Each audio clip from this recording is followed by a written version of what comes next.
vamos en esta noche a hacerlo de costumbre al entrar a nuestro tiempo de Shabbat, estudiar la escritura conforme es el diseño de este tiempo precioso. Voy a compartir mi pantalla y voy a comenzar a compartir detalles de esta porción. Eh, Esta porción voy a compartir aquí mis datos personales, mis notas personales, perdón, mis datos personales no. Esta porción se llama Emor. Aquí estoy resaltándolo, Emor. Aquí está el sentido hebreo es habla, habla. Y esta palabra está en imperativo, masculino, singular, y viene del verbo hebreo amar, que Pastor, no significa, vemos la pantalla suya. perdón, No vemos No se ve la no pantalla. se ve la pantalla. oh, perdonen, voy a corregir algún error que tengo aquí. Un segundo, entonces yo corrijo lo deficiente. Permítame un segundo. Y ahora, Sí. Sí, señor. ok, gracias. Vuelvo entonces y lo repito. Esta paracha se llama Emor. Aquí está la escritura hebrea de derecha a izquierda y significa habla. Y estaba explicando que Emor es el imperativo masculino singular del verbo hebreo amar, pero no lo lean en español porque amar en hebreo significa decir o hablar. Y esta porción va de Levítico 21:1 a Levítico 24:23. En otros años hemos cubierto para esta porción unos detalles muy particulares relacionados a la santidad de los sacerdotes y a la santidad en general. Pero esta noche yo quiero que nos quedemos en particular en el capítulo 23. El capítulo 23 de Levítico, de Baicrá, si tomamos nota, es un capítulo muy interesante porque vamos a ver en esta noche una panorámica de las convocatorias y vamos a verla desde una perspectiva muy especial, las convocatorias. Entonces aquí dice, habló a Chena Moche diciendo, habla a los hijos de Israel y diles, estas son las solemnidades. Siempre que tú leas allí la palabra solemnidades, lee las convocatorias que Achén, perdón, convocatorias de Achén en las cuales proclamaréis, como dice aquí, santas convocaciones. Y lo más hermoso, dice, estos son mis tiempos señalados. Es muy importante para nosotros tener claridad sobre esto. Son tiempos señalados y está usando el adverbio personal, mis tiempos señalados. En otras palabras, son tiempos señalados por el Creador. Entonces, no son fiestas judías. No es correcto decir estas son las fiestas judías. No, la escritura está diciendo muy claro, estos son mis tiempos señalados.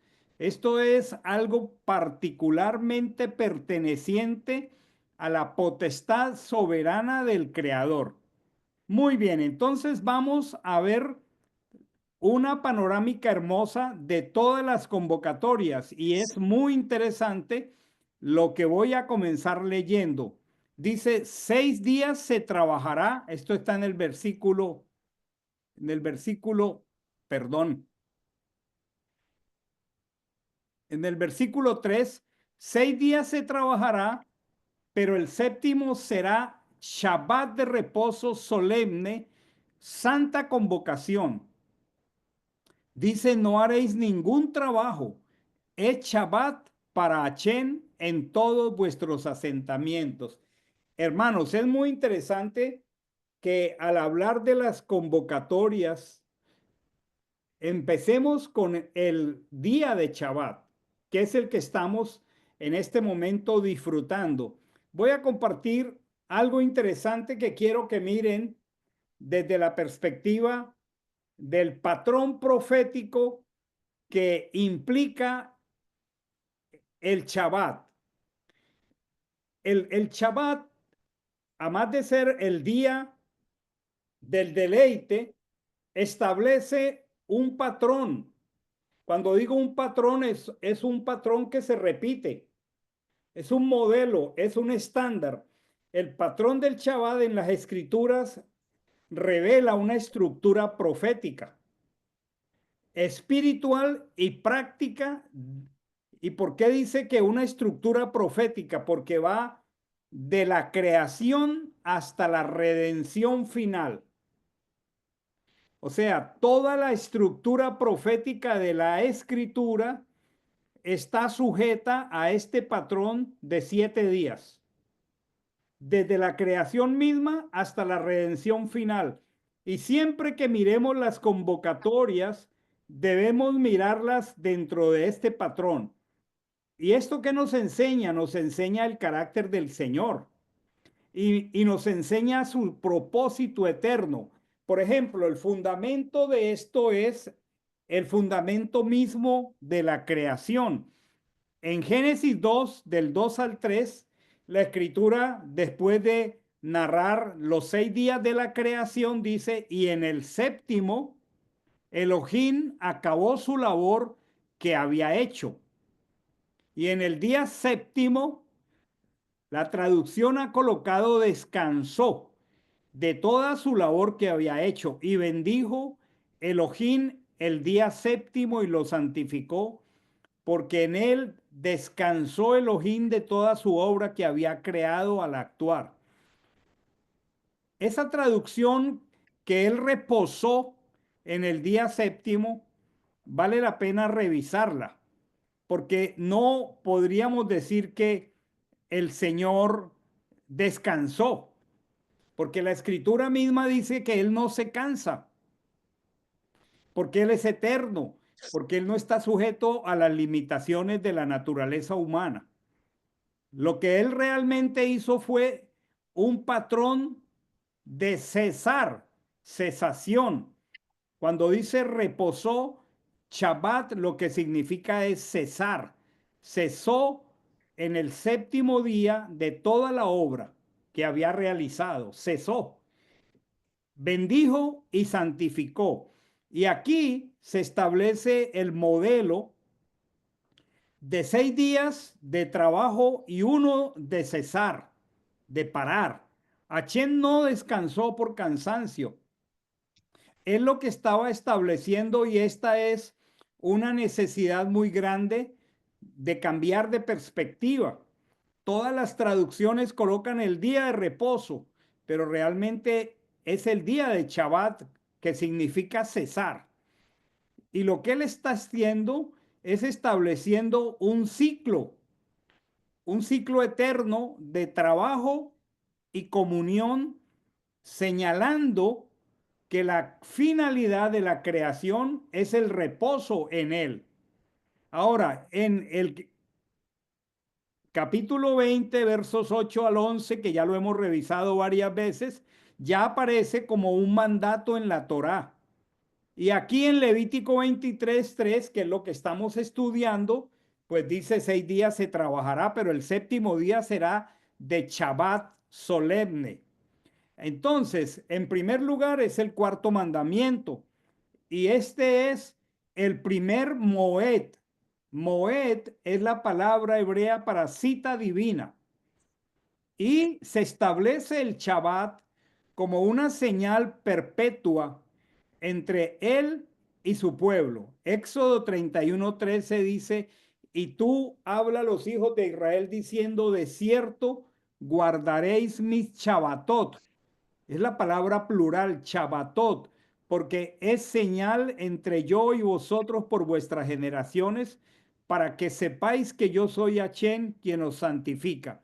Entonces, vamos a mirar que estoy hablando desde la misma escritura de un patrón profético de redención. El Shabbat y todas las convocatorias están estructurados sobre el día séptimo. Por ejemplo, vamos a ver la perspectiva desde el apóstol Pedro que dice en segunda de Pedro 3:8, dice, amados, no ignoréis esto, que para el Señor un día es como 1000 años y 1000 años como un día. Si nosotros miramos, como lo voy a reflejar ahora, esta es la perspectiva de el patrón que estoy expresando. Un día es como 1000 años y esto establece un patrón que nos permite en términos proféticos intuir en qué tiempo estamos. Por ejemplo, el Salmo 94 dice, porque 1000 años delante de tus ojos son como el día de ayer que pasó, como una de las vigilias de la noche. Entonces, la historia humana está siguiendo un patrón establecido por el Señor. Cuando dice, por ejemplo, que Él creó en 6 días, desde la perspectiva bíblica, estamos acercándonos al año 6000 de la historia humana, lo que indica que al coronar el año sexto, hablando en términos de que un año es como 1000 años, nos estamos acercando al reino mesiánico, porque nos estamos acercando al séptimo milenio desde la creación, lo que indica que estamos acercándonos al Shabbat milenial, lo que indica que nos estamos acercando, como oramos muchas veces, que al guardar Shabbat estamos anticipando el día cuando todo será Shabbat. Apocalipsis 20, del 4 al 6, dice algo maravilloso. Dice, vi tronos y se sentaron en ellos y les fue concedido juzgar. Vi también los cuerpos de los decapitados por causa del testimonio de Machiac y por causa de la palabra, y los que habían adorado a la bestia que no habían adorado, perdón, ni a la bestia ni a su imagen, ni habían recibido la marca en la frente y en su mano, y volvieron a vivir para reinar con el Mesías 1000 años. Es el reino milenial, es el reino mesiánico, cuando todo sea Shabbat. Esta es, dice la escritura, la primera resurrección, cuando entremos a el gobierno de la Torá. Pero los demás muertos no volvieron a vivir hasta que fueron cumplidos los 1000 años. Dice, hay felicidad a causa de el santo. Entonces, lo que establece el Shabbat es un patrón. Lo que establece el Shabbat es un ensayo profético. Estamos, hermanos, ensayando cada viernes al entrar el Shabbat, estamos ensayando el Shabbat mesiánico venidero. El apóstol Shaul, seguramente autor de los Hebreos, dice en capítulo 4, verso 9, queda un reposo de Shabbat para el pueblo de Dios. A ese reposo nos estamos dirigiendo. Cada que cesamos aquí y guardamos este día, estamos anunciando que nos queda el reposo del gobierno de Machiac. Y si ustedes miran el mundo en el que estamos viviendo, tan oscuro, tan convulso, qué maravilloso esperar el reposo del Shabbat que le queda al pueblo de Dios. Entonces, como conclusión de esta parte inicial, el Shabbat no es una carga y mucho menos no es una costumbre judía. El Shabbat es un patrón eterno de comunión y de propósito. ¿Y qué hace el Shabbat? Marca la identidad del pueblo de Hashem. Eso es lo que estamos diciendo hoy. Al nosotros estar hoy deteniéndonos a guardar el Shabbat, nosotros estamos poniendo de manifiesto nuestra identidad como pueblo de Hashem. Y el Shabbat señala al Mesías como nuestro reposo y anuncia el futuro del reino de paz. Esto para hablar entonces aquí en Levítico 23 que vamos a hacer una panorámica de las convocatorias.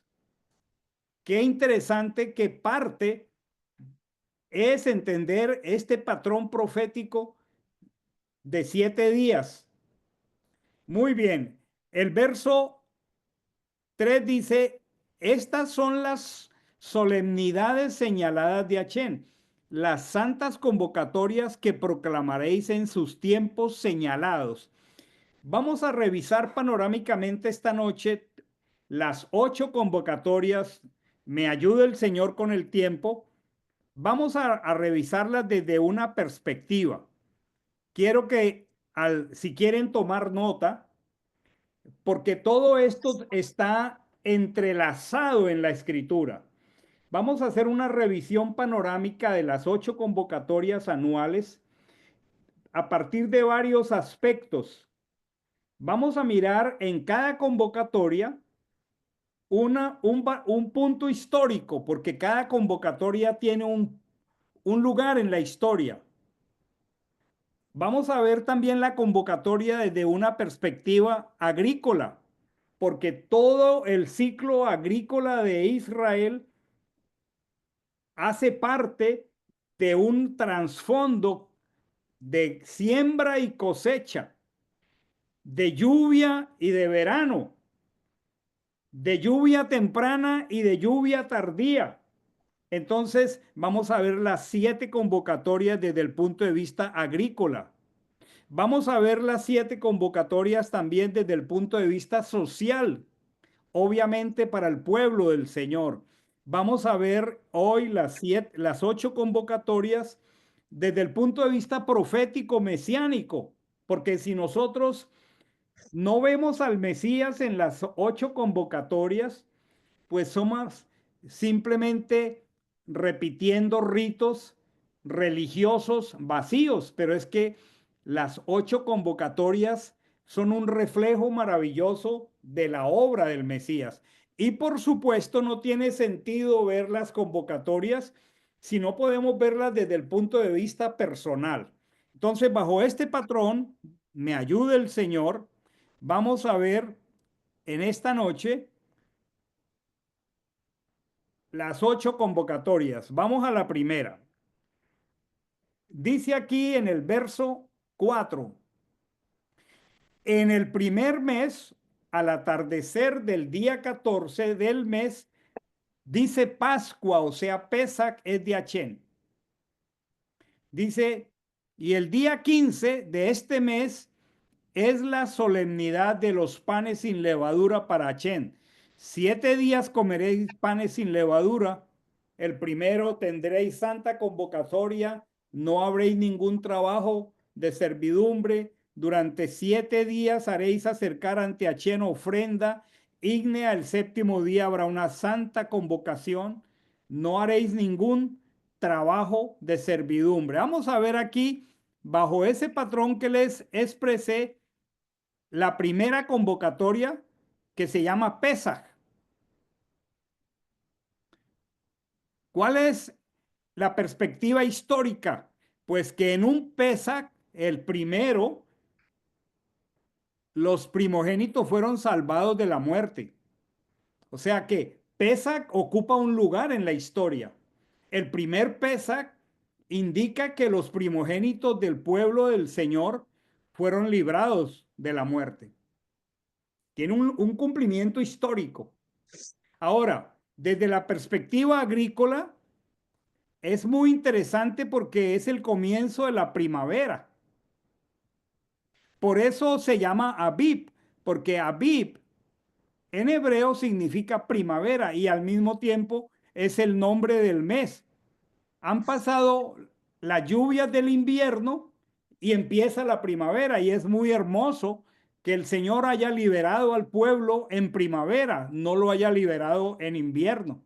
Es muy diciente porque el Señor nos libera para empezar la primavera del Ruach HaKodesh. Entonces, el contexto agrícola indica que es primavera. Ahora, social, desde el punto de vista social, todo Israel tenía que tener parte del Cordero. Todo Israel tenía que tener parte del Cordero. Era un aglutinante social el Cordero, pero recordemos que el Cordero mira al Cordero que fue inmolado. O sea, es una comunidad que tiene parte del Cordero. El apóstol Juan dice que los que guardan el testimonio del Mesías. ¿Por qué? Porque Pesach comienza alrededor de un cordero. En Éxodo 11:4, la escritura dice, añadió Moisés, así dice Achén, como a la medianoche yo saldré por el medio de Egipto. Y familia que no tuviera cordero era familia que estaba arriesgando ser exterminada, porque Pesach es el inicio de un juicio sobre Egipto. Y dice Éxodo 12:12, durante esa noche yo pasaré por la tierra de Egipto, heriré a todo primogénito en la tierra de Egipto, desde el hombre hasta la bestia, ejecutaré juicios contra todos los dioses de Egipto. Yo, Achén, todo el entorno social del pueblo giró alrededor de un cordero. Ahora, ¿cuál era el sentido y cuál es el sentido profético mesiánico de Pesach todavía hoy? Bueno, ellos no entendían, pero ellos estaban anunciando la muerte de Mashiach. Desde el primer Pesach, el Pesach siempre tiene un sentido mesiánico. Juan 1:29, ustedes saben que el tema principal de Pesach fue el Cordero. Y cuando Juan el Inmersor ve al Mesías, dice, cuando él ve al Mesías, dice, he aquí el Cordero que quita el pecado. En Juan 1:36, cuando Juan ve pasar a Mashiach, dice, he aquí el Cordero de Dios.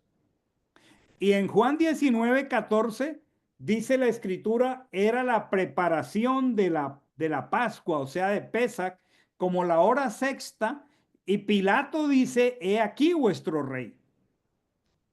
O sea, hay un sentido mesiánico maravilloso que a menos que una persona conozca a Yehoshua HaMashiach, no entiende ni valora Pesach. Nosotros lo valoramos porque hay un sentido personal. Y el sentido personal es que todos nosotros necesitamos considerar haber salido de Egipto. No hay redención si no pasamos por alto nuestros pecados.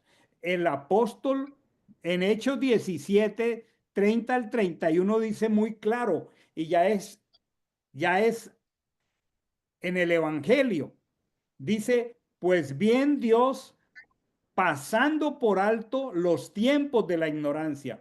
Pero es que si leemos esa palabra en hebreo, lo que quiere decir es, pues Dios pesa, pasando por alto, porque el ángel destructor pasó por alto de las casas donde había sangre de cordero. No hay un comienzo en el caminar con el Salvador si no ha habido un paso por alto de nuestros pecados.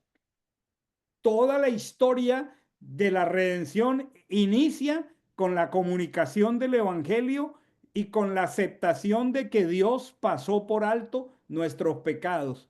Por lo tanto, el valor de Pesach es un valor intrínsecamente de redención y de salvación. Es muy hermoso para nosotros celebrar Pesach porque a título personal entramos a celebrar el día de nuestra redención. Continúa aquí. Dice, el día 15 de ese mes es la solemnidad de panes sin levadura para Chen. 7 días comeréis pan sin levadura. El primer día tendréis santa convocación, no haréis ningún trabajo de servidumbre. Durante 7 días haréis acercar ante Achén ofrenda encendida. El séptimo día habrá una santa convocación. No haréis ningún trabajo de servidumbre. Vamos a mirar la convocatoria de Hamatzot de panes sin levadura desde el mismo patrón histórico. Histórico es la salida de Egipto. En un panes sin levadura, Deuteronomio 16:3 dice, no comeréis con ella nada leudado, que tenga hametz, que tenga seor, como ya lo hemos aprendido. 7 días comerás con ella hamatzot, para que recuerdes todos los días de tu vida el día que saliste de la tierra de Egipto. Si, si hay panes sin levadura, es porque hubo una salida de Egipto, hubo un hecho histórico que mientras el pueblo se preparaba para comer hamatzot, el pueblo estaba saliendo de Egipto. Ahora, desde la perspectiva agrícola, no hay nada que podamos tomar como referente, pero hermoso, desde el punto de vista social, todos comen lo mismo. Y nosotros pasamos 7 días con un sentido de comunidad, con un sentido de cuerpo. Cuando todos comemos en nuestra casa Hamatzot, sabemos que somos parte de un pueblo. Eso tiene un sentido social, un sentido de comunidad, un sentido de cuerpo. En Éxodo 12:20 dice, esta es una instrucción para todo Israel. No comeréis nada con seor o con jamés en todas vuestras viviendas comeréis hamatzot. ¿Y cuál es el sentido mesiánico de panes sin levadura? Es precioso. El sentido mesiánico que Israel no entendía es que Yehoshua murió, pero mientras nosotros estamos absteniéndonos de comer levadura porque es un indicativo del pecado, Yehoshua está muriendo no por su pecado. Él no murió por sus propios pecados. Dice Hebreos 7:27 que no tiene necesidad cada día, como los sumos sacerdotes, de ofrecer primero sacrificios por sus propios pecados y después por los del pueblo, porque hizo esto de una vez por todas, ofreciéndose a sí mismo. Saben, hermanos, cuando nosotros comemos una semana Hamatzot, lo que estamos diciendo es, nuestro sumo sacerdote no tuvo que ofrecer un sacrificio por sí mismo, porque él no tiene levadura, porque él es sin pecado. Tenemos un sumo sacerdote conveniente, no de esta creación, de los cielos, sin pecado, que no tiene necesidad de ofrecer cada día como los sacerdotes por su propia levadura. Miren qué hermoso es el sentido de poder revisar esto. Ahora, ¿cuál es el sentido personal de comer panes sin levadura? A título personal, cuando nosotros comemos hamatzot, estamos entendiendo un principio del caminar en comunión con el Señor que se llama santificación del pecado. Procesos de arrepentimiento. Debemos limpiarnos de la vieja levadura. No podemos seguir caminando con el Señor si seguimos consumiendo la levadura de nuestro corazón. ¿Cómo les parece este patrón? Es un patrón muy maravilloso. Y quería que esta noche lo viéramos desde esta perspectiva. Paso a la siguiente. Voy al verso, esto es maravilloso. Voy al verso 9. Habló a Chena Moche diciendo, habla a los hijos de Israel y diles, cuando hayáis entrado a la tierra que yo os doy, y seguéis su mies, llevaréis al sacerdote una gavilla por primicia. Esta palabra es maravillosa y esta palabra mira al Mesías. Primicia de los primeros frutos de vuestra cosecha. Por eso las convocatorias tienen un sabor agrícola. Y dice, él mecerá la gavilla en presencia de Achén para que seáis aceptos. El sacerdote mecerá el día siguiente del Shabbat de Pesach, el día que meceréis la gavilla, ofreceréis un cordero sin defecto en holocausto a Achén. La ofrenda vegetal, bueno, será de 2 décimas de flor de harina, pero aquí hay un patrón maravilloso. Voy al patrón. En primer lugar, el Omer Rechit, como es el día que ustedes y yo conocemos en el mundo cristiano como el día de las primicias. La palabra es Omer, que es una medida de volumen, y Rechit, que todos ya sabemos qué es. Rechit es aquella primicia. Y como todo tiene un patrón agrícola, estaba yo diciendo que, en primer lugar, el patrón histórico es que esto era para cuando Israel entrara a la tierra. Miren lo que dice Levítico 23. Cuando hayáis entrado en la tierra que yo os doy y cosechéis su mies. O sea, un indicativo de que el pueblo había entrado a la tierra, porque 40 años comió maná. Era que ahora podían sembrar y cosechar, pero no era una siembra y una cosecha mecánica, fría, indiferente, no. Es que el símbolo de que estaban sembrando y cosechando era que estaban en posesión de la tierra. Y por eso el Señor les daba alegría al celebrar sus cosechas. Había empezado la cosecha de la cebada. ¿Y cuál es el aglutinante social o el patrón social de esta convocatoria? Es que todos estamos contando 7 semanas hasta Chabuot. Pero antes de eso, el primer día de primicias, o sea, del Omer Rechit, esto tiene un sabor profético mesiánico. Voy a leer primera de Corintios 15, 20 al 23. Miren esto tan hermoso. Ahora el Mesías fue resucitado de los muertos. El texto dice como rechit, como primicias de los que duermen. Por cuanto la muerte vino por medio de un hombre, también por medio de un hombre la resurrección de los muertos. Porque así como en Adán todos mueren, así en Machía todos serán vivificados, pero cada uno en su orden. Machiach, que es el rechit, luego los que son de Machiach en su venida. Miren esto tan precioso. Pasado el Shabbat de Pesach, llegaba el Shabbat semanal.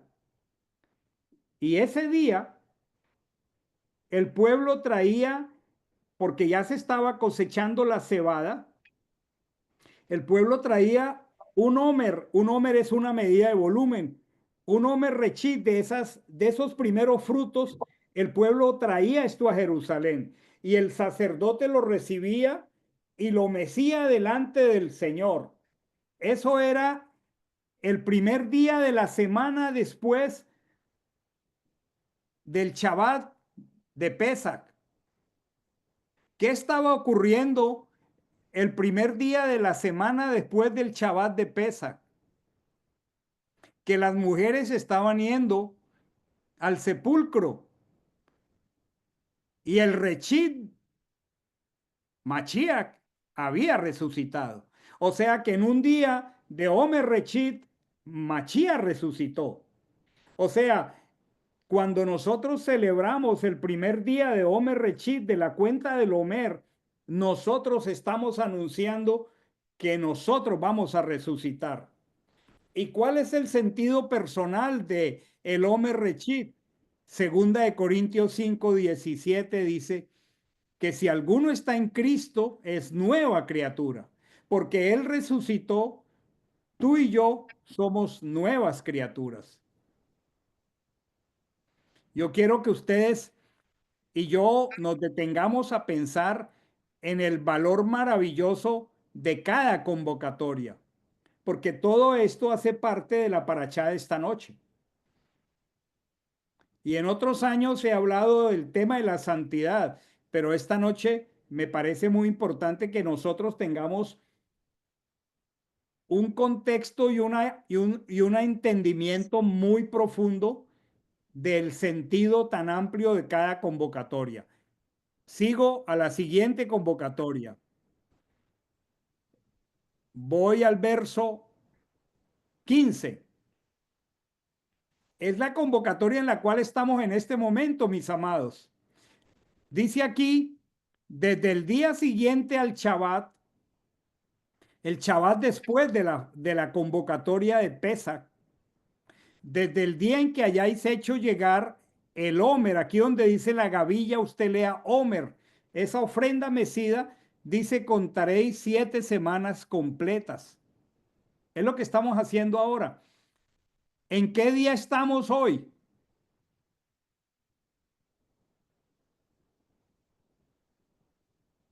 27. Estamos en el día 27. Y miren lo que estamos haciendo. Desde el día siguiente al Shabbat, desde el día en que hayas hecho traer el Homer Rechit, cuando él resucita, contaréis 7 semanas completas. Hasta el siguiente, al séptimo Shabbat, contaréis 50 días. Hoy estamos en el día 27. Estamos en una cuenta ascendente que el Señor, al salir de Egipto, instituye esta convocatoria. Vamos a verlo en el patrón que les expliqué al comienzo. En Shavuot significa semanas, porque estamos en la cuenta de las semanas. Estamos contando 7 semanas día por día. ¿Y cuál es la perspectiva histórica? La perspectiva histórica es que a los 50 días de haber salido después de Pesach de Egipto, el Señor entregó la Torá. Luego ahora, cuando celebremos Shavuot, el 7 de junio, en la noche, vamos a recordar que el Señor entregó la Torá. Pero así como en Abib el, la cebada comienza a cosecharse. Ahora en Shavuot, porque ya llegamos al verano, la perspectiva agrícola es la cosecha del trigo. Y ese pueblo, que había sido un pueblo esclavo, ahora desde la perspectiva social, ese pueblo se convierte en un pueblo unido por la Torá. Si nosotros estamos aquí esta noche unidos por la Torá, en un día de Shavuot fue entregada la Torá. El Señor nos pone a contar 50 días para que trabajemos como lo estamos haciendo con la cuenta del Homer, con esa meditación que hacemos cada mañana. Estamos de verdad en un tiempo de preparación para que la Torah esté en plenitud en nuestro corazón. Pero resulta que en un tiempo de Shavuot, celebrando la entrega de la Torah, el Señor derramó el Ruach HaKodesh. Entonces, ¿cuál es el sentido profético de Shavuot? Es que entró en operación el ministerio sacerdotal de Yehoshua. Pero eso no fue un acto cualquiera, porque en el primer día de Shavuot, en el día de las primicias, el resucitado se presentó de regreso al cielo e inauguró con la aceptación de su sacrificio por nosotros, inauguró para nosotros su sacerdocio que cambiaba el sacerdocio levítico. Y hay una escena celestial espectacular que ya la he compartido con ustedes en Zacarías capítulo 3, cuando él se presenta con vestiduras viles ante su propio tribunal en el cielo, después de resucitar y regresar, y donde el ángel del Señor le dice a Hasatán, al opositor, Hasatán, Achén te reprenda, porque él se oponía a esto, porque este fue el conflicto cósmico de siempre. Y dice la escritura que Yehoshua estaba vestido con vestiduras viles, pero que le quitaron sus vestiduras viles y le pusieron vestiduras de precursor para que él pueda, en toda propiedad de su autoridad, ser nuestro sumo sacerdote. Pero celebrando ese día de Chabuot en que ocurrieron todas estas cosas, el Ruach HaKodesh en un día de Chabuot, a los 50 días, fue derramado. ¿Y cuál es para nosotros el sentido personal de esto? Esta legumbre. La llenura del Espíritu de Santidad para nosotros. La Torá en el corazón. Lavados nuestros corazones con agua limpia. Escribiendo el Señor la Torá en nuestros corazones para que podamos caminar en sus caminos.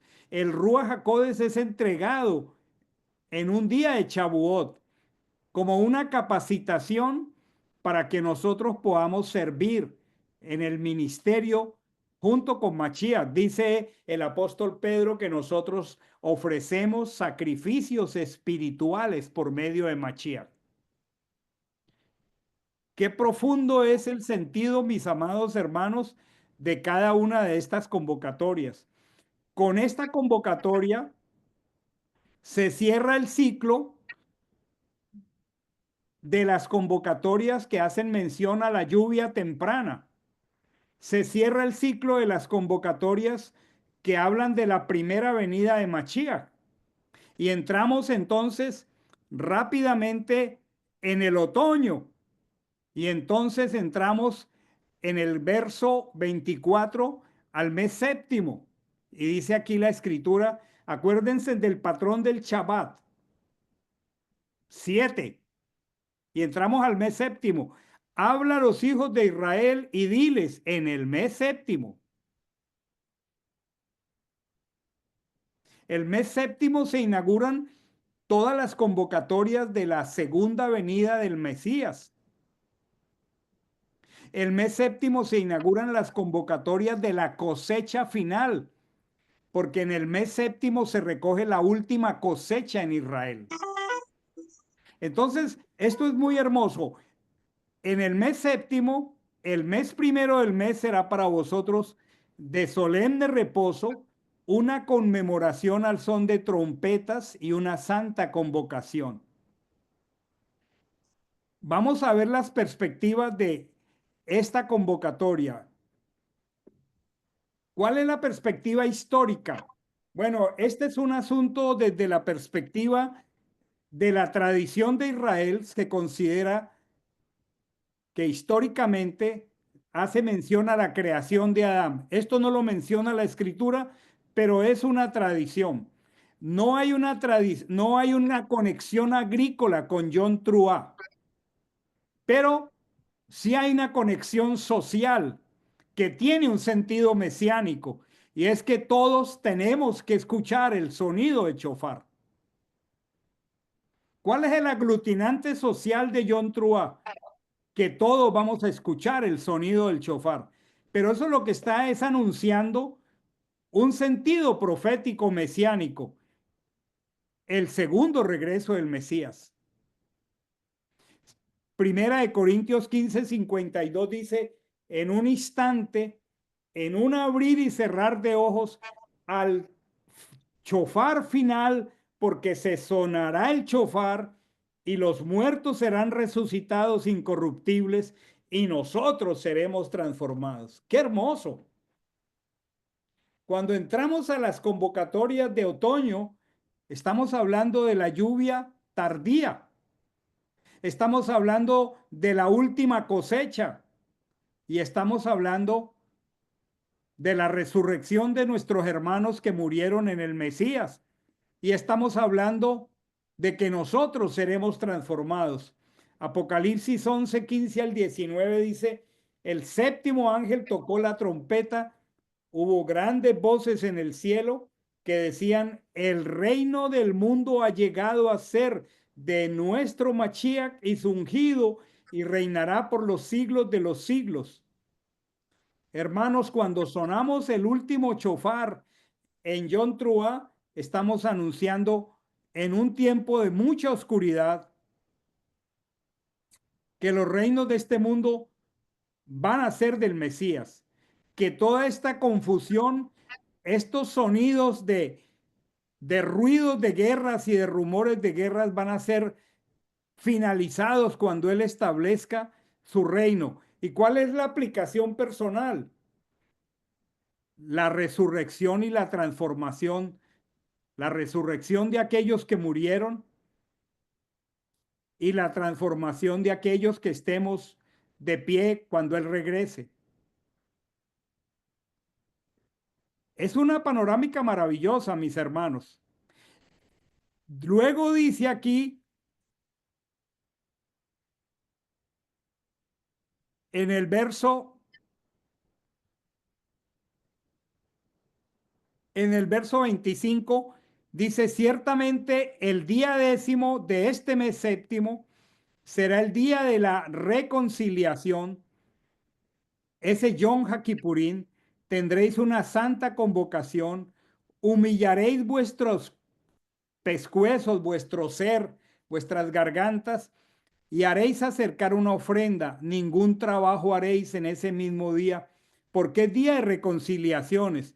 ¿Cuál es el panorama, las perspectivas históricas, proféticas, sociales de este maravilloso día? Dice, ¿cuál es la perspectiva histórica? ¿Qué ocurrió en el primer Yom HaKippurim? ¿Por qué se llamó el Día de la Reconciliación? Porque ese día Moche hizo reconciliación por el pueblo después del fracaso del becerro de oro. Esto ocurrió en Yom HaKippurim. En el primer Yom HaKippurim, Moche había tenido que subir por segunda vez al monte para tener unas segundas tablas de la ley. Y ese día de la reconciliación fue posterior al fracaso del becerro de oro. No hay allí una perspectiva agrícola, pero hay una perspectiva social, hay un patrón social. Miren el sentido de comunidad y de cuerpo. Y es que en Yom HaKippurim todos ayunamos, todos tenemos que ayunar. Solo que la perspectiva de este ayuno es un anuncio profético que indica que nosotros dejamos de consumir alimentos para indicar que habrá un día en la redención final cuando ya no necesitaremos alimentos. ¿Y cuál es el sentido mesiánico? Bueno, que el Mesías va a poner sus pies en el monte de los olivos. Todas estas convocatorias de otoño tienen un común denominador que se llama el Día del Señor. ¿Y cuál es el sentido personal de la convocatoria de Yom HaKippurim? Es que habrá restitución, habrá jubileo, todos volveremos en propiedad de lo que perdimos, es la redención final. Esto es realmente maravilloso, mis hermanos. Y salto a la última convocatoria, ¿sí? Que es, no, me faltan dos. Voy al verso 34. habla a los hijos de Israel y diles, el día 15 de ese mes séptimo es la solemnidad de Sucot. Durante 7 días. 7 días presentaréis ofrendas ígneas. En el octavo día tendréis santa convocación. Presentaréis ofrenda ante Achén. Es reunión solemne. Y dice aquí, voy a hablar de Sucot. ¿Cuál es la perspectiva histórica de Sucot? Sucot tiene una perspectiva histórica. Pasaron 40 años en el desierto, viviendo en pequeñas tiendas de campaña. Pero ¿cuál es la perspectiva agrícola? Es maravilloso porque es el fin de la cosecha, es el fin de la recolección de verano. La cosecha se comienza a recoger desde Chabuot hasta Sucot, pero es la última cosecha, es la fiesta de la siega. Pero ¿cuál es el sentido? Dice junto al altar, esto es Apocalipsis 14, 18 al 20, salió un ángel que tenía el poder sobre el fuego y habló con gran voz y que tenía una hoz afilada diciendo, mete tu hoz, vendimia los racimos de la viña de la tierra porque sus uvas están maduras. Y el ángel metió su hoz en la tierra, vendimió la tierra y echó las uvas en el lagar de la ira. Ya estamos hablando del final de los tiempos, pero hay una perspectiva social en Sucot. Es que todos tenemos que estar alegres en Sucot y todos tenemos que habitar en una sucá. Ahora, ¿cuál es el sentido profético mesiánico? La boda del Cordero. En 2 Corintios 4:16, también la escritura dice que cuando celebramos Sucot hay un sentido profético. 2 Corintios dice que aun cuando este cuerpo exterior se va desgastando, el interior, el que está lleno del Ruach, se va renovando de día en día. Y aun cuando aquí pasamos por leves tribulaciones momentáneas que golpean esta azúcar, este cuerpo, dice, nosotros tenemos una habitación celestial. Cuando nosotros celebramos Sukkot, estamos anunciando que este cuerpo que tiene límite de tiempo, mañana va a ser transformado por un cuerpo que no verá muerte. Miren qué hermoso es celebrar y entender el sentido de las convocatorias. Yo sé que es una panorámica muy rápida. Voy al último de las convocatorias. Leo el versículo 34. Dice, 7 días presentaréis ofrendas ante Achén. En el octavo, que Chemini, tendréis santa convocatoria, ofreceréis ofrenda índea ante Achén. Es reunión solemne, ninguna obra de servidumbre haréis. Octavo en la escritura tiene un sentido solamente profético. ¿Por qué? Porque habla del futuro. No hay ningún parámetro histórico para hablar del día octavo. No hay ningún parámetro agrícola para hablar del día octavo. No hay ningún parámetro social, porque esto no ha llegado. Shemini Atzeret es futuro.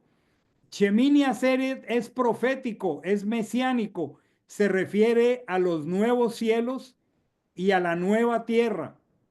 Por eso no hay un patrón histórico ni agrícola ni social, pero sí sabemos que la justicia eterna va a ser introducida a partir del octavo día. Isaías 66, del 17 en adelante dice, he aquí yo creo nuevos cielos y nueva tierra. Ese Shemini Atzeret. Por eso no hay un patrón histórico ni agrícola ni social, porque no ha llegado. De lo primero no habrá memoria. Lo primero no vendrá más al pensamiento, mas os gozaréis y os alegraréis para siempre en las cosas que yo habré creado. Apocalipsis dice que vi un cielo nuevo y una tierra nueva, porque el primer cielo y la primera tierra pasaron y el mar ya no existía más. Y vi que descendía del cielo de Dios la ciudad santa, la nueva Jerusalén, dispuesta como una esposa ataviada para su esposo. Y oí una gran voz procedente del trono que decía, he aquí el santuario de Dios con los hombres y morará con ellos. Y ellos serán su pueblo y él será su Dios y él mismo estará con ellos para siempre. Hermanos, ustedes se han puesto a pensar en que el Señor en su amor y en su bondad nos ha compartido un plan maestro profético que cada que celebramos un Shabbat, un Pesach, un Omer Rechit, una cuenta del Omer, un día de Shavuot, un día de Yom Teruah, un día de Yom HaKippurim, una semana de Sukkot y un Shemini Atzeret, nos estamos alimentando la mente y el corazón, anunciándonos un plan eterno maravilloso que hemos vivido y que nos espera. Me parece una bendición poder compartir esto con ustedes y voy a cerrar aquí. Dice, así promulgó Moche a los hijos de Israel las solemnidades señaladas. Quisiera revisar para terminar y que oremos. El apóstol Pablo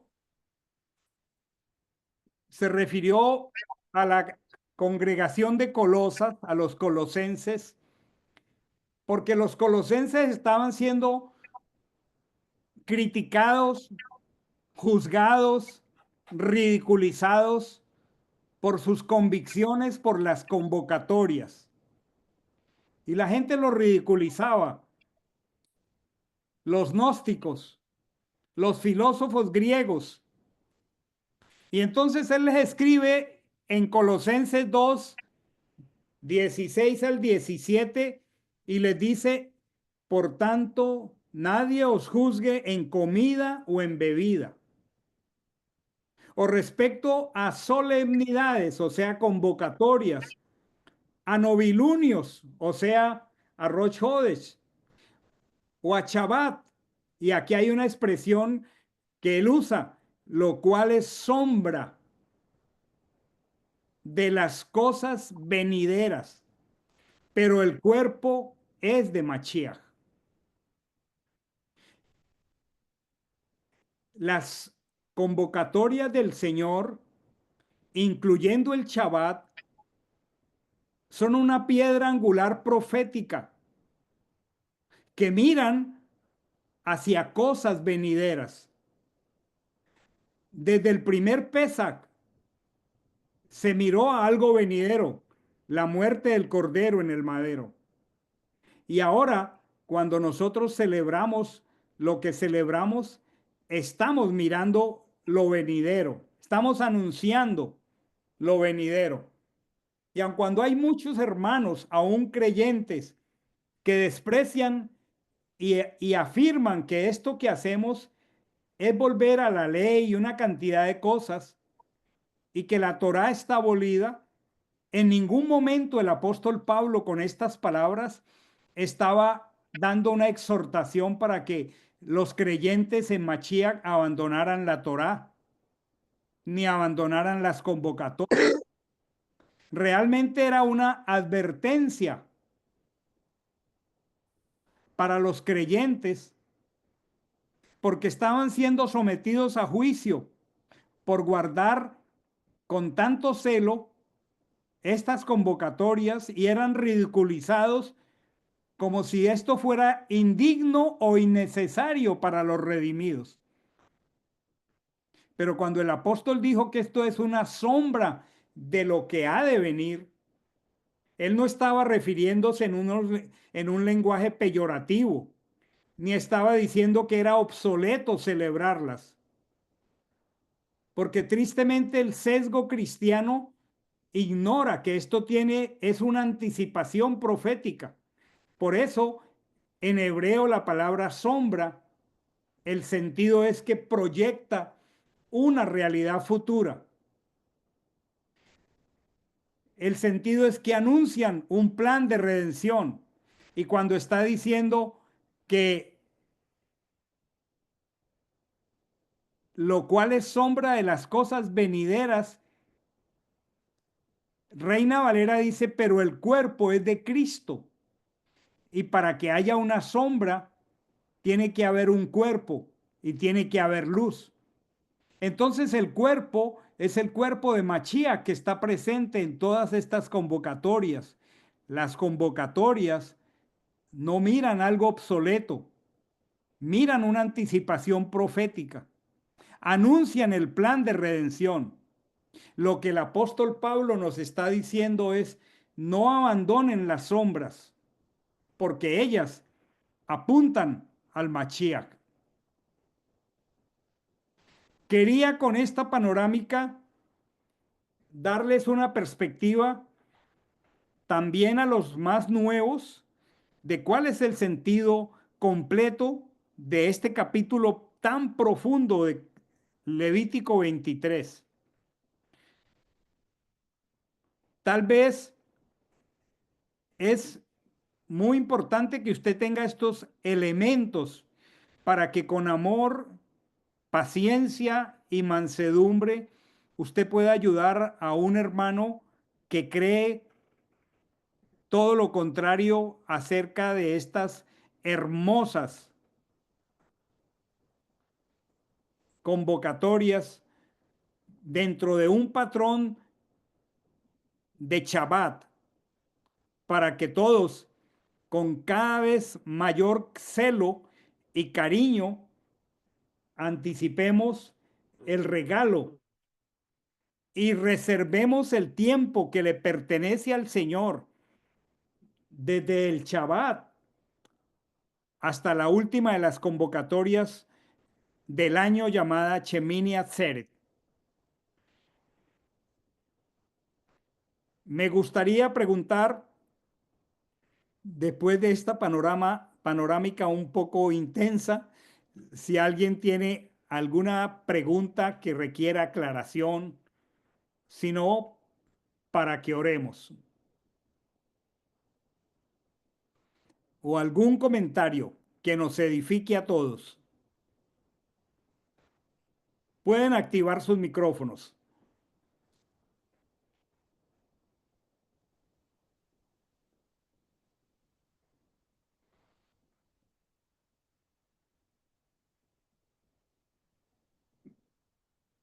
Veo que Amandita activó su micrófono.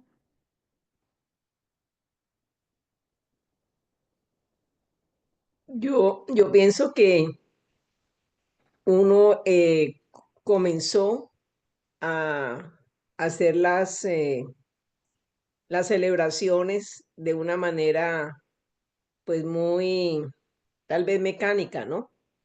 Eh, y trataba de hacerlo mejor e indudablemente también cometimos muchos errores al desarrollarlas, pero es hermoso en la medida que año tras año la vamos celebrando, lograr entender que desde la convocatoria de PESAT hasta Shemini Atzeret, el plan de redención es perfecto. O sea, cada una tiene un significado tan profundo, tan aclaratorio, tan esperanzador, que yo creo que cada vez uno siente más alegría de hacerlo, ¿no? Y el mismo valor que toma el Shabbat, que es como el preámbulo a a las demás celebraciones y que tiene que ser ¿qué será? Tan enfocados tenemos que estar en hacerlo, ¿no? Porque pues, en un momento se puede volver como una costumbre, pero es mucho más que eso. tenía una inquietud, puede que sea ignorancia de mi parte, pero cuando entendemos que estas convocatorias son un preámbulo para que entendamos su plan perfecto de redención, son una sombra de lo que viene, la certeza de su segundo regreso. La pregunta que me queda es, cuando ya estemos en la Nueva Jerusalén, ¿ellas se siguen dando o ya no es necesario? Porque ya se cumplió todo. Entonces no me imagino, esto es algo de mi cabeza, en la Nueva Jerusalén, pues celebrando otra vez Pesach, como que, o sea, yo me imagino que allá va a ser otro tipo ¿cómo podríamos decir? De condiciones las que vamos a tener con el Señor, ya digamos, después de que llegamos, por ejemplo, al octavo día y ya estamos en la Nueva Jerusalén. Habrá más celebraciones de Shabbat, de Qué pregunta más interesante, muy curiosa, pero muy curiosa. Yo pienso que la mejor manera de responderla es con la escritura misma, ¿no? Yo quiero animarles y voy a compartir la pantalla. Eh, Estuve hablando de que Shemini Atzeret, voy a compartir la pantalla. Shemini Atzeret se refiere al octavo día. Shemini Atzeret se refiere a los cielos nuevos y a la tierra nueva. Y tenemos que respondernos las preguntas a la luz de la escritura. Dice, porque así como los nuevos cielos y la nueva tierra que voy a hacer, si leemos esto en un sentido hebreo, estamos hablando de Shemini Atzeret, porque el día octavo ya habla de la eternidad. Dice, permanecerán delante de mí, dice Achén. Así permanecerá vuestro linaje y vuestro nombre. Y sucederá que de novilunio en novilunio, de Rosh Hodes en Rosh Hodes, y de Shabbat en Shabbat, toda criatura vendrá a postrarse delante de mí.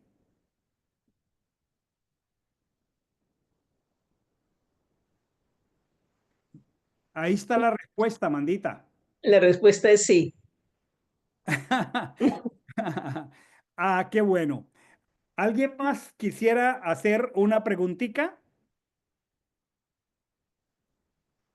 o un comentario para terminar? Mm. Pastor, a mí yo me quedé ahí con una inquietud. Es que yo pensé que eran 7 fiestas, pero en los apuntes, ahorita que repasando y viendo lo que decía el octavo día, dice que son 8. Claro que sí, son 8 fiestas. Eso mismo me pensé yo, ahorita mismo me robaste la pregunta. A ver, Sí, porque repasemos junticos aquí, repasemos. ujú, Pesach, ujú, Hamatzot, ok,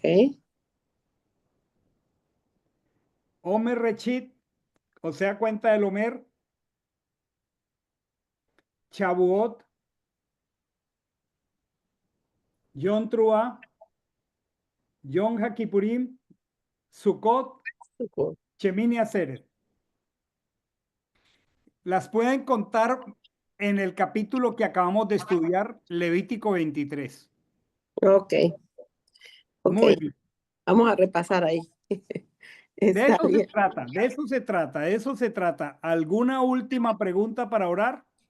Pastor, yo tengo una pregunta con referencia al octavo día y Sí, trayendo a colación los versículos que leíamos en los Salmos y en Segunda de Pedro, donde un día el Padre hace referencia a que es equivalente a 1000 años y 1000 años como un día.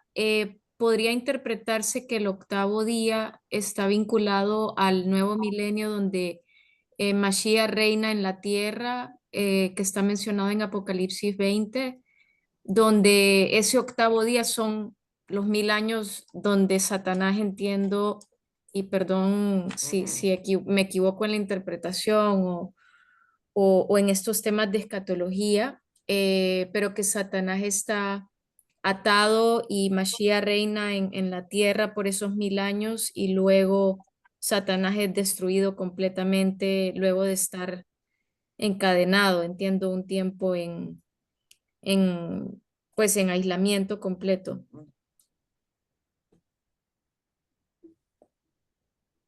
Tenemos que entender que nosotros hemos visto por separados varios eventos que la escritura los mira desde una palabra denominador común que se llama el día del Señor.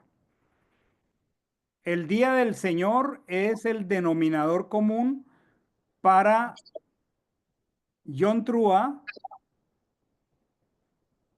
Yom HaKippurim, Sukkot y Shemini Atzeret. Todos los eventos que miramos hacen parte de ese mismo tiempo. Cuando Mashiach regrese, es el día del Señor.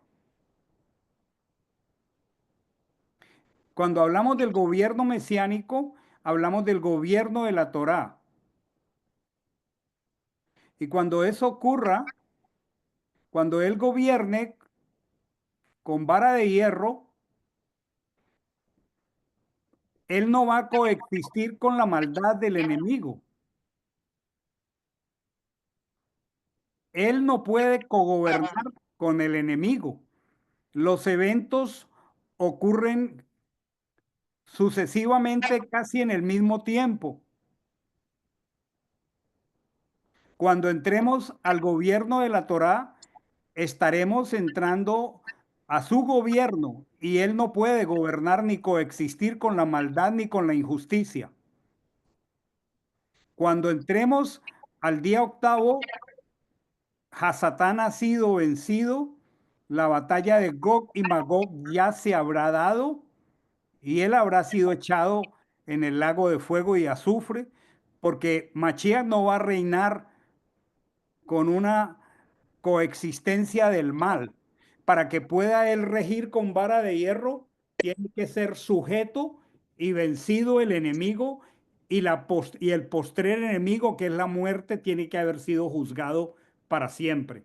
Entonces, nosotros hemos visto una serie de eventos que los vemos como por separado y tratamos de ubicarlos como linealmente, pero todos ellos hacen mención al día del Señor. Y al no poder ver esto así, entonces generamos mucha, ¿cómo se llama? Mucha ambigüedad en los temas. Bien vale la pena revisar estos temas más en profundo. Gracias, Pastor, por la aclaratoria. ¿Alguna última expresión de gratitud al Señor por tener tan claro en nuestro corazón nuestro presente y el mundo maravilloso futuro que nos espera? Vamos a dar gracias al Señor. Voy a pedirle a Germán Andrés que dé gracias al Señor.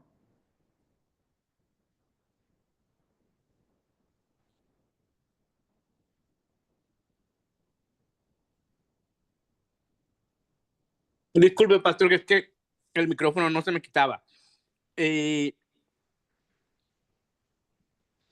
Padre de los cielos, Señor, te alabamos y te exaltamos, Señor. Nos presentamos delante de ti y realmente quedamos asombrados, Padre, con tu plan perfecto. Te damos gracias por la enseñanza de esta noche. Te damos gracias porque el poder entender tu plan educativo con cada una de las celebraciones, tu plan, Señor, como comunidad, tu plan como padre, pensando en el trato personal y particular que cada una de estas celebraciones, Señor, puede obrar en nuestras vidas. arrepentimiento, esperanza, tantas cosas, Señor, que podemos sacar de cada una de las celebraciones en todas las áreas que pasamos por encima de manera tan rápida en esta noche, Padre. Pero la esperanza de poder descansar, Señor, la esperanza de poder estar contigo, la esperanza de un milenio en el que podremos ver el plan perfecto tuyo en totalidad, el reinado tuyo. En lo particular me llena de alegría, de esperanza, me motiva, oh Dios, a llevar a que más personas puedan conocer esta gran verdad y este plan perfecto que tú tienes para con nosotros. Te pedimos que nos permitas entrar en este Shabbat, descansar, más que descansar, cesar, compartir con nuestra familia, meditar en tu palabra, Señor. Gracias por cada uno de los que estamos aquí. Danos un buen descanso, permítenos terminar el día, Padre, y permítenos, Señor, disfrutar de lo que queda de la noche. Te alabamos y te exaltamos, oh Dios. Gracias por todo. Amén. Amén. Que descansen, mis hermanos. Nos vemos mañana, 5 de la tarde, para que tengamos un hermoso cierre de Shabbat. Me alegró verlos, familia Chandía, familia Burgos, familia Paspatiño, Elenita, Mayeris, Hilda, Harold, Grace, Felipe, Anderson, Martica, toda la familia. Bendiciones. Hasta Igualmente, mañana. pastor. Hasta mañana. Feliz noche. Que descansen Bendiciones. todos. Mañana. Hasta Buenas luego. noches.